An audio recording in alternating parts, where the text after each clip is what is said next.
Today, I'm going to read the blog called Time Audit: Unlock Secrets of Your Hidden Habits. Here's an uncomfortable question. If you tracked your time for 1 week, what would you discover? Most of us think we know where our days go. We're busy, right? But when we actually track it, even for a few days, the results can be surprisingly revealing. That quick email check that turned into 45 minutes, the meeting that could have been an email, the scroll through social that somehow ate your focus hours, the tasks you keep doing that someone else could easily handle. When you review your calendar, how much of your day is actually spent moving your business forward versus simply maintaining it?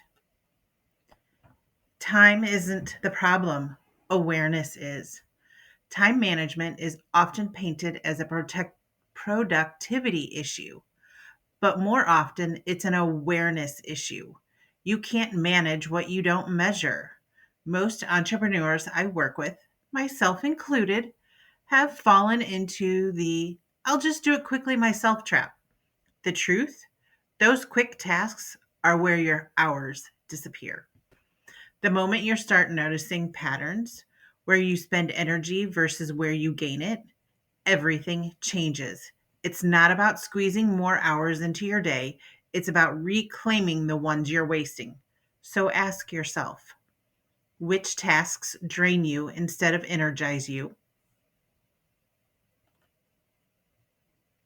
Where are you saying yes when you should be delegating?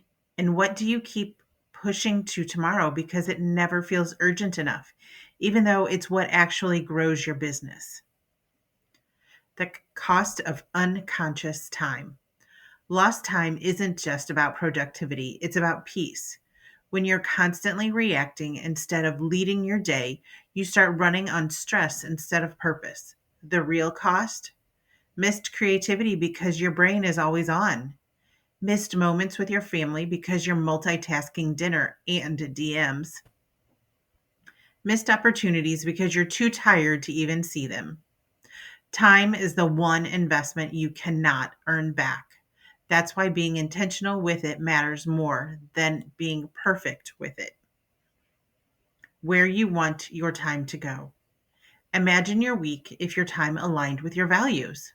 Mornings that start calmly, not in chaos. Boundaries that protect family dinners and personal rest. Space to think, plan, and create instead of constantly reacting. That's what I call time stewardship. Not just managing time, but owning it. Because when you own your time, your business starts working for you, not the other way around. You don't have to track every minute unless you love data, but try this instead. For 1 week, write down what you wanted to do each day and what you actually did. Notice the gaps and the emotions that come with them. Were you avoiding something, overcommitting, distracted by tasks that made you feel productive but didn't move the needle? That's where your awareness starts to grow. And with it, your freedom. The calm way forward. Creating calm in your business isn't about doing less of what matters, it's about doing more of what aligns. I follow my friend Taylor Thompson, and she recommends to her high achieving clients to create an Excel file to plan how you will spend your week visually. Across the top, label each column with a day of the week. Down the side, label each row by the hour. Then, and this part is key, first, fill in the non negotiables. For me, things like family dinner, exercise, Bible study, family time, date night. Once those are blocked in, then fill in your work hours and be specific about what you'll work on during each block. Client calls, content creation, strategy, and yes, even admin tasks.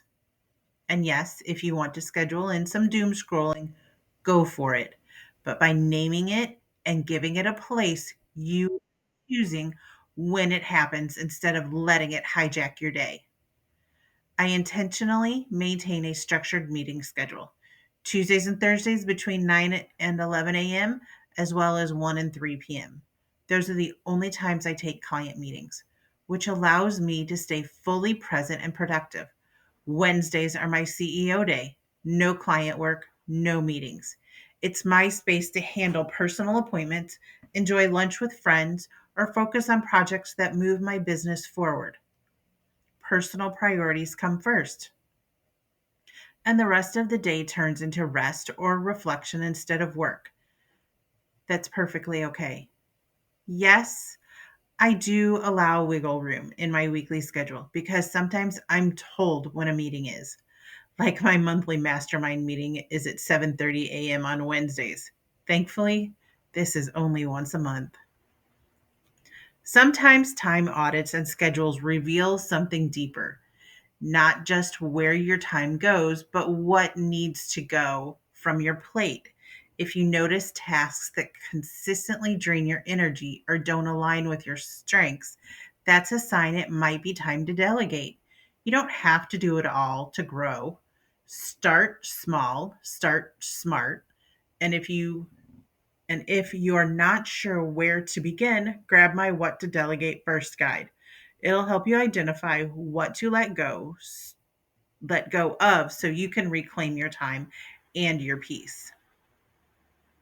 When your time is allocated intentionally, you're more likely to follow through on what matters because you've already decided in advance. Time clarity brings peace. It gives you permission to focus where it counts and release the guilt for what you can't, because at the end of the day, your schedule should reflect your priorities, not your pressure. Make today amazing.